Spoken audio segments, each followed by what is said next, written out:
There is a particular silence that happens at a claiming gathering when every alpha in the room has decided, all at once and without saying a word, that you are not worth crossing the floor for. I had been standing in that silence for the better part of an hour. I was 23 years old.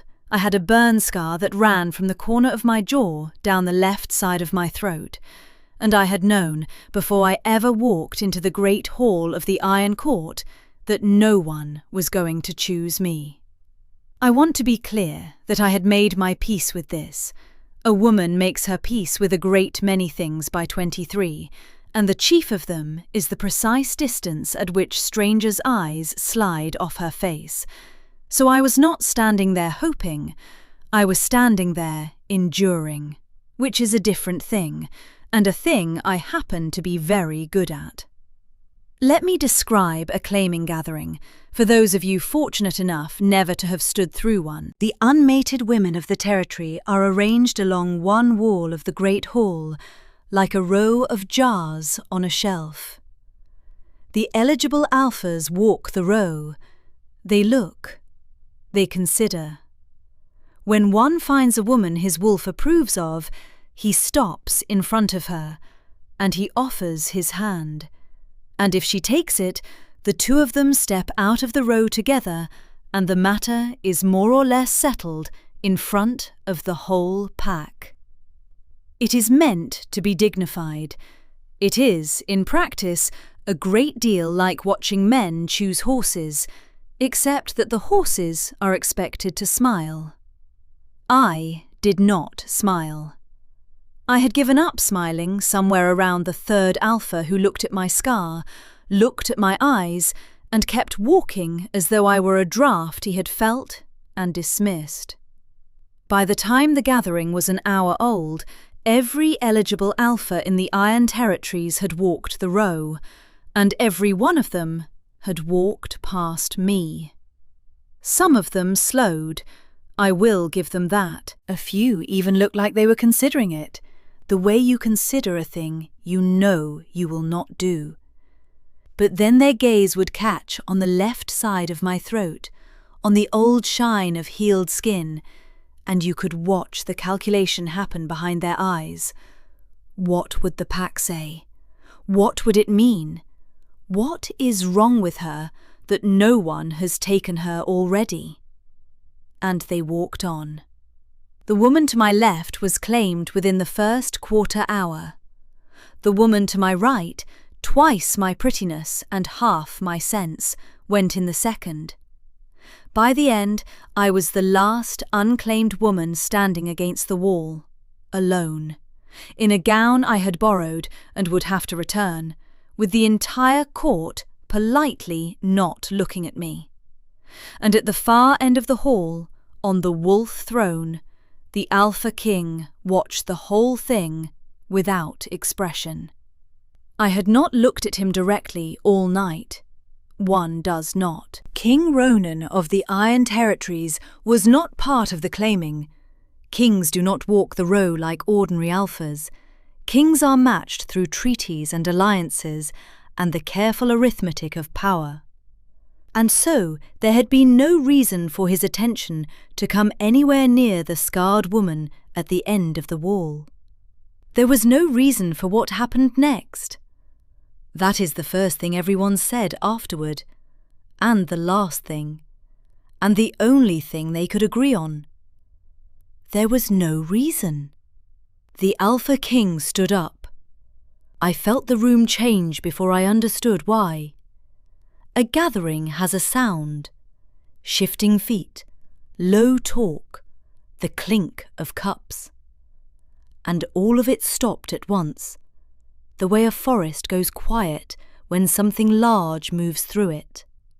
I looked up out of pure animal instinct, the way you look up when the light changes. And I saw that the most powerful wolf alive had risen from his throne, and that he was looking down the length of his own great hall, directly at the last woman against the wall. At me. I want to tell you, I held his gaze with dignity.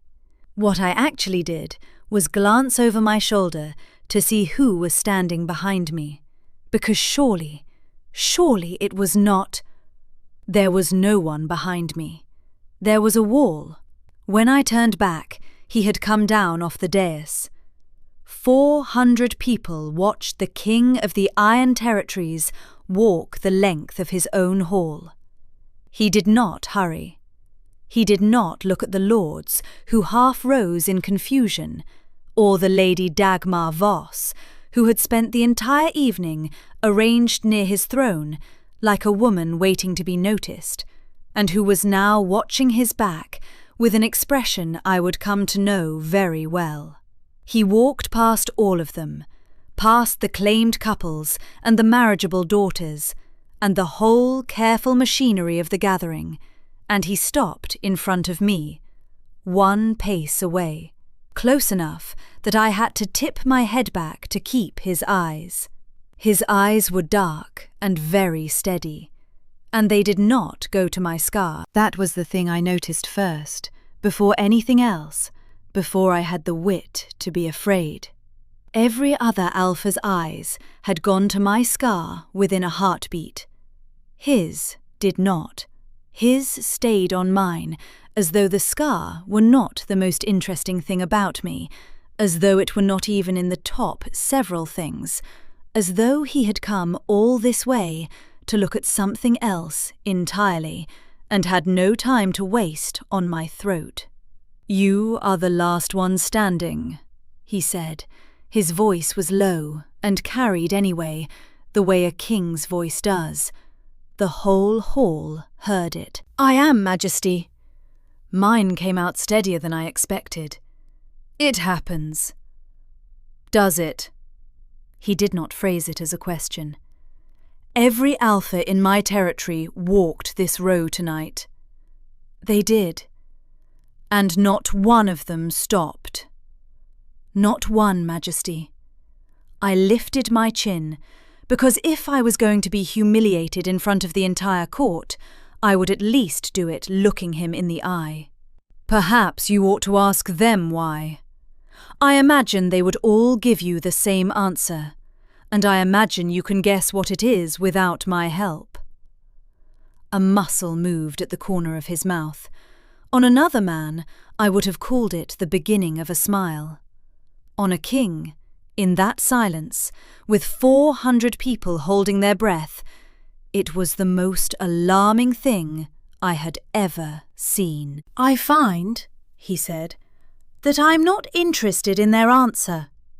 And the King of the Iron Territories, who did not walk the row, who was matched through treaties and the arithmetic of power, who had no reason in the world to cross his own hall for a scarred woman in a borrowed gown, held out his hand to me.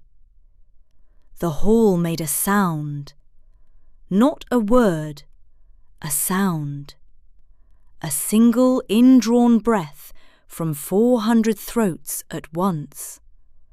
The sound a pack makes when the most powerful wolf alive does something that breaks every rule they understand. I looked at his hand. I looked at his face. And because I am, as I have said, a woman who has made her peace with a great many things, I heard myself say the truest and least wise thing in my heart. Why? It was not the question one is supposed to ask a king who is offering you his hand in front of his entire court. Lady Dagmar's face across the hall told me exactly how unwise it was. But Ronan did not lower his hand. Something flickered behind his eyes, something I could not read, something that looked almost like it cost him. "I will tell you," he said, "but not here." So I took the hand of the Alpha King in front of 400 witnesses who could not explain what he saw that they all had missed, and I stepped out of the row, and the whole careful machinery of the gathering broke against the simple fact of him. If you are still with me, if you want to know what he saw, because I promise you I wanted to know it more than I have ever wanted anything, then stay close. And if this is the kind of story you came here for, walk the rest of the way with me." I did not understand it that night. I am not certain he fully understood it either. But there was a reason, and when I finally learned it, it undid me. Settle in.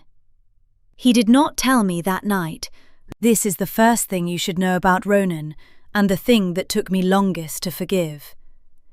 He was a man who had built his entire self out of being the one who knew the answer.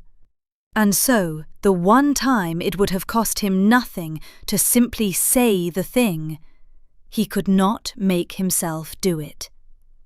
A proud man does not explain himself. A proud man lets you wonder, because wondering keeps the power on his side of the table. What he did instead was install me in the castle, not as a servant, not yet as anything that had a name. I was given chambers a healer might envy, and a place at the lower end of the high table, and a great deal of carefully worded confusion from a court that did not know whether to bow to me or step around me. I had been claimed by the king in open hall.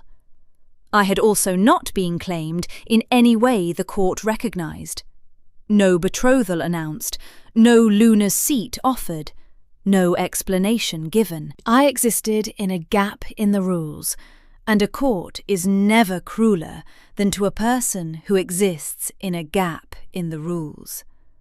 Lady Dagmar Voss made herself the chief of that cruelty within 3 days.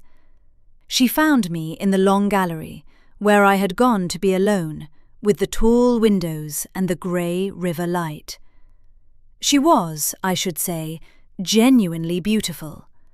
The daughter of the king's strongest ally, raised from birth to be a Luna, possessed of a face that no alpha had ever walked past in a gathering. She had every reason to believe the throne beside Ronan was hers by simple arithmetic, and she had just watched that arithmetic walk the length of a hall and choose a scar. "I have been trying to understand it," she said, by way of greeting. She came to stand beside me at the window, both of us looking out at the river, perfectly pleasant, the way the most dangerous people are always perfectly pleasant. What he saw. I have looked at you from every angle now, and I confess I cannot find it. Perhaps there is nothing to find, my lady. Perhaps the king was bored. The king is never bored. The king is the most disciplined creature in this territory. She turned to look at me directly, and let her gaze go, at last, to my throat. Slow, deliberate, the way the alphas at the gathering had not quite dared. "Do you know what they are saying? That you trapped him. A scarred nobody with no bloodline does not catch the eye of a king honestly.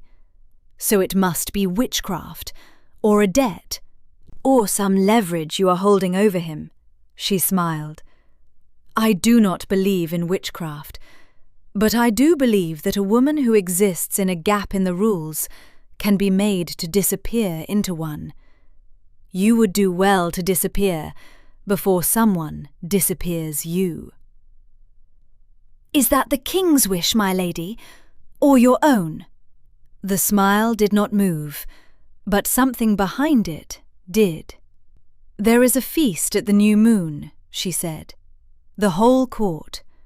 You will be expected to stand and be presented, since the king has seen fit to make you his mystery. I do look forward to it." She left me at the window with the river light and the distinct understanding that the feast was not a date, but a deadline. I did not run.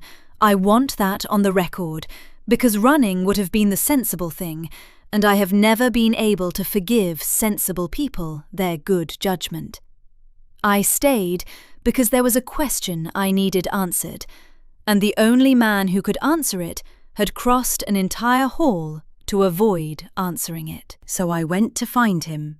I found the king in the place I least expected to find a king. The lower kitchens, near midnight, alone, with his sleeves turned back, and his crown nowhere in sight. Sitting on an upturned crate by the banked bread ovens, like a man hiding from his own castle. He looked up when I came in. He did not look surprised.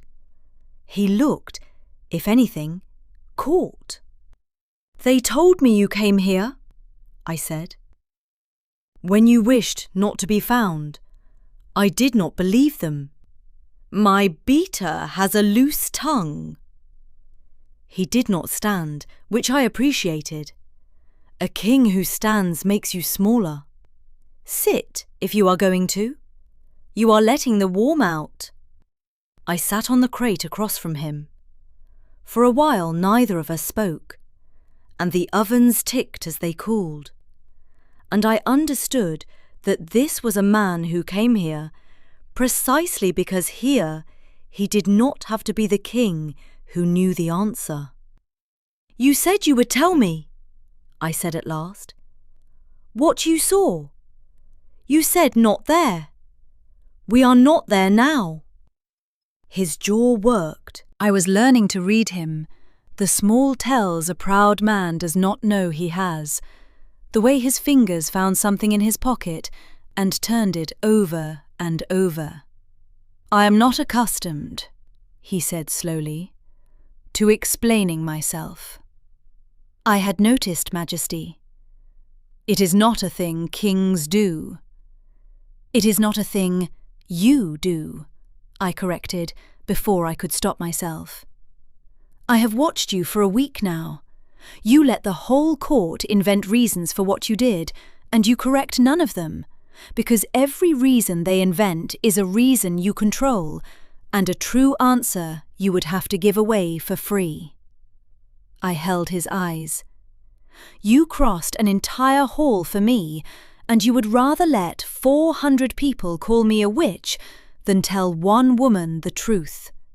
Because the truth would mean I knew something about you that you had not chosen to give me.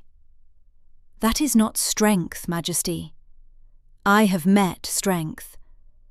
That is fear in a very good coat." The kitchen was extremely quiet. I have been told since that no one in the Iron Territories had spoken to King Ronan that way in the 11 years of his reign. I believe it. I watched it land on him like cold water, watched the pride rear up to defend itself, and then watched something behind the pride simply give out, all at once, the way a held breath gives out.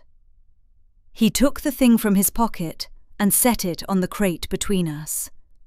It was a stone, a small, chipped, grey river stone, worn smooth, utterly unremarkable, the kind of stone a child picks up off a riverbank and a man throws away. 6 years ago, he said, there was a fire in the lower village, the old grain store.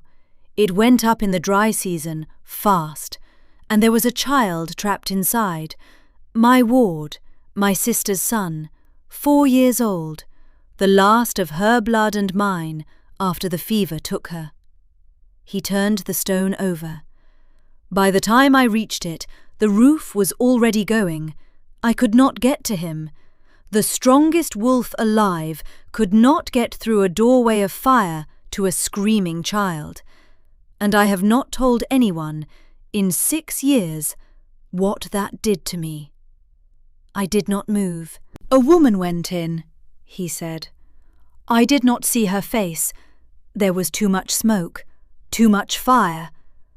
I saw a woman in a servant's dress run into a burning building that I, the Alpha King, could not enter, and I saw her come out the far side with my boy alive in her arms and her own throat burned where a beam had come down across her as she shielded him.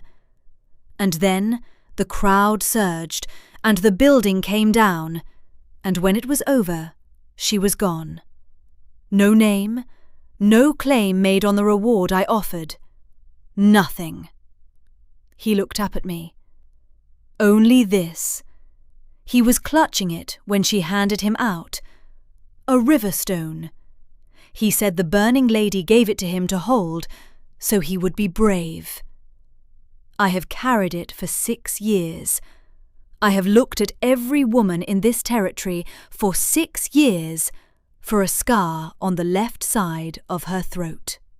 The grey river light, the stone in my own pocket, its twin, the one I had carried for 6 years without ever quite knowing why, the one I had picked up off a riverbank as a girl and given half of my heart to a frightened child along with. His name was Tomas, I whispered. He would not stop crying. I told him the stone was magic. Ronan closed his eyes. I did not know whose child he was, I said. My voice had gone somewhere I could not control. I did not know it was the king's ward. I did not stay for a reward because I did not think I had done anything that deserved one. I had a scar and a borrowed life, and I went back to it. I never knew. All these years you were looking for you, he said. Yes. I understood then what he had seen across the hall that no one else could see.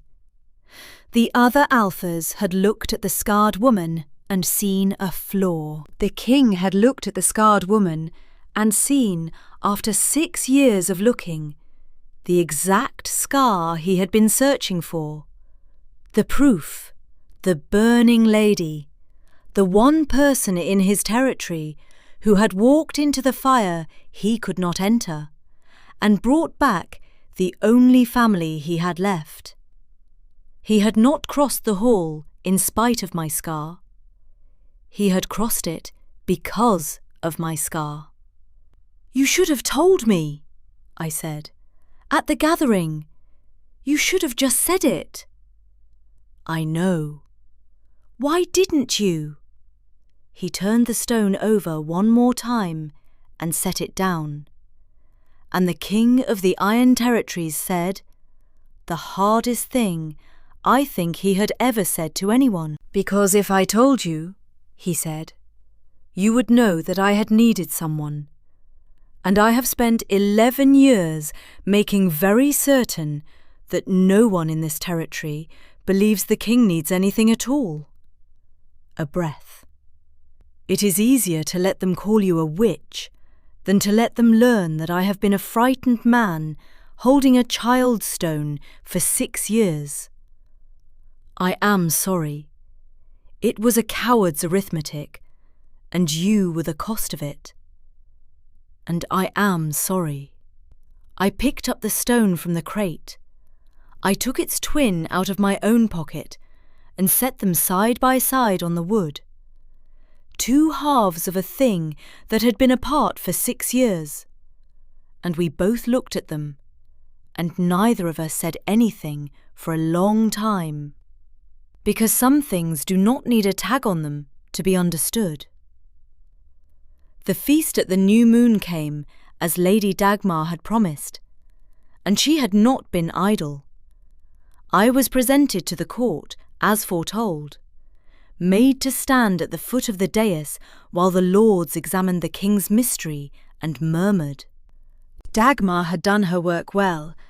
I could hear the word witch moving through the hall like a draught, could feel the court's verdict assembling against me, a scarred nobody who had ensorcelled their king. And when the ceremonial claiming cup was brought, the cup a presented woman drinks from to show the pack she comes to the king freely, no compulsion, no spell, I understood that this was the trap, because Dagmar herself stepped forward to offer it to me with her own hands and her own perfect smile. I smelled the frostbane the moment the cup was near my face.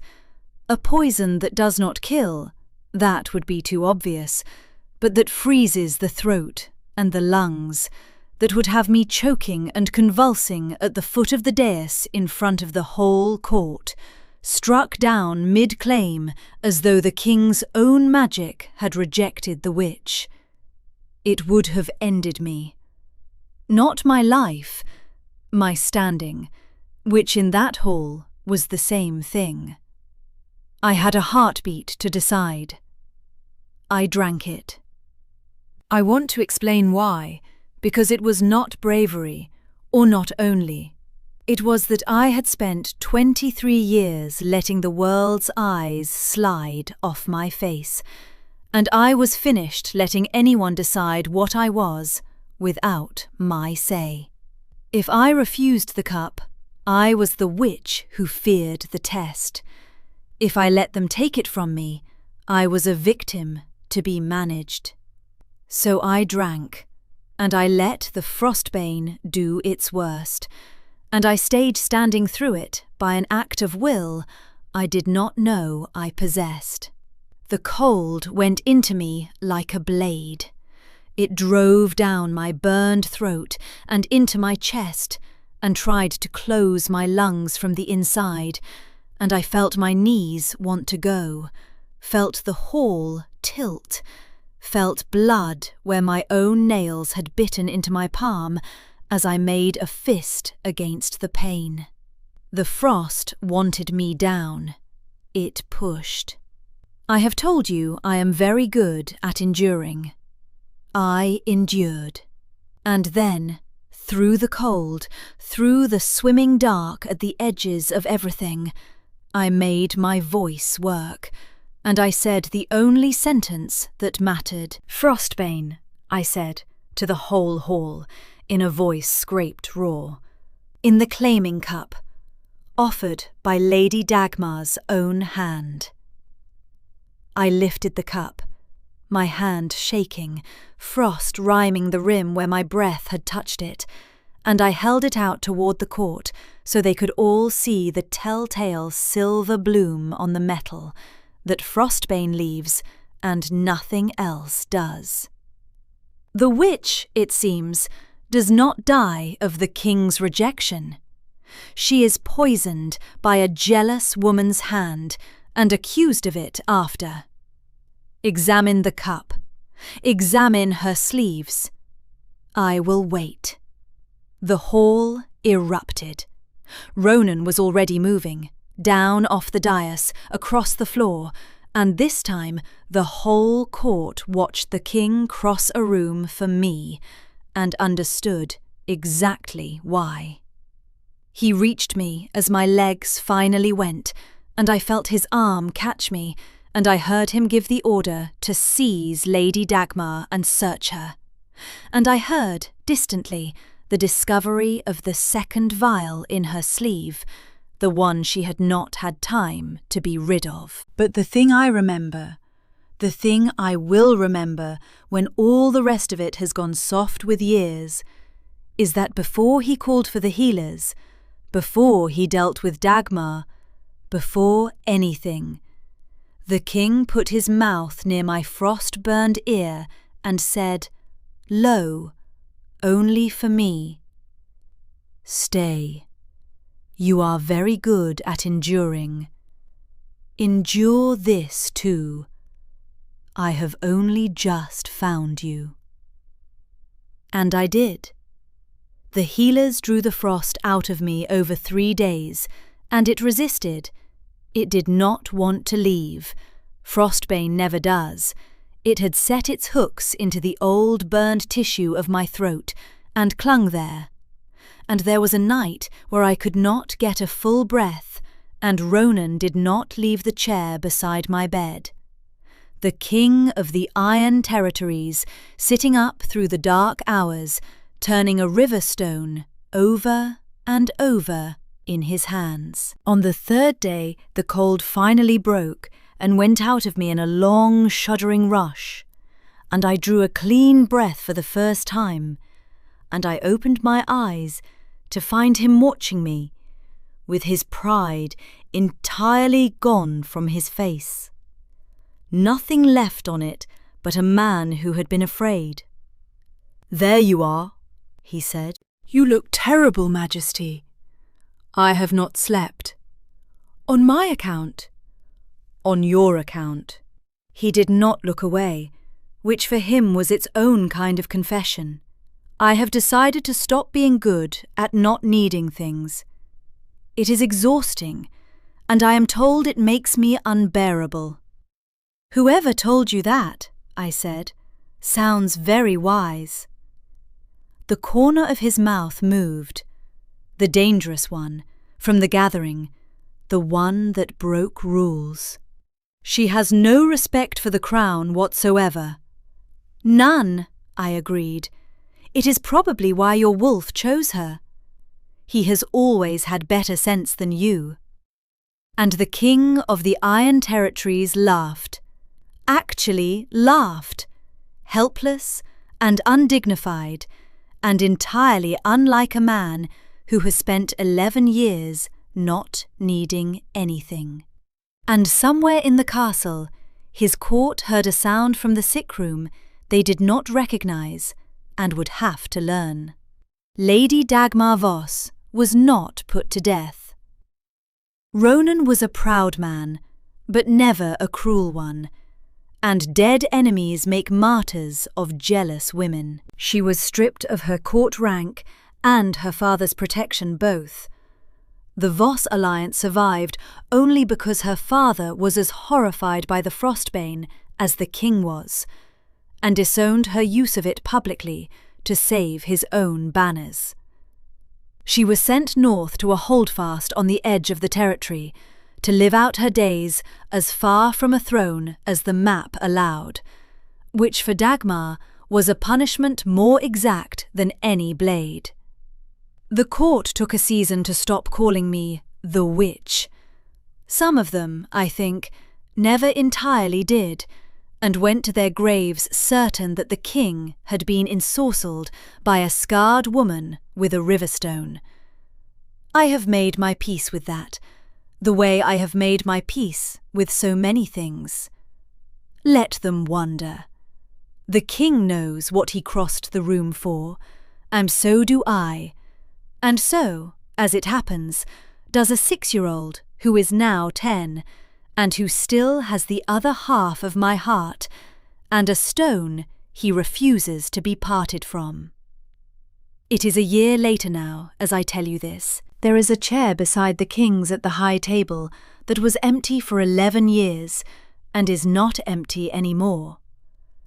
There is a scarred woman who sits in it, who no longer feels the court's eyes slide off her face, or who feels them and no longer minds, which amounts in the end to the same freedom. The 2 riverstones sit together on the windowsill of the chambers we share, and I have caught Ronan more than once standing at that window, turning them both over in his hands, and when I ask him what he is doing, he says, "Nothing," with the wounded dignity of a proud man caught being tender, and I let him keep the lie, because everyone is allowed one thing they protect. Thomas calls me Aunt now. He told me, gravely last week, that the stone was never magic.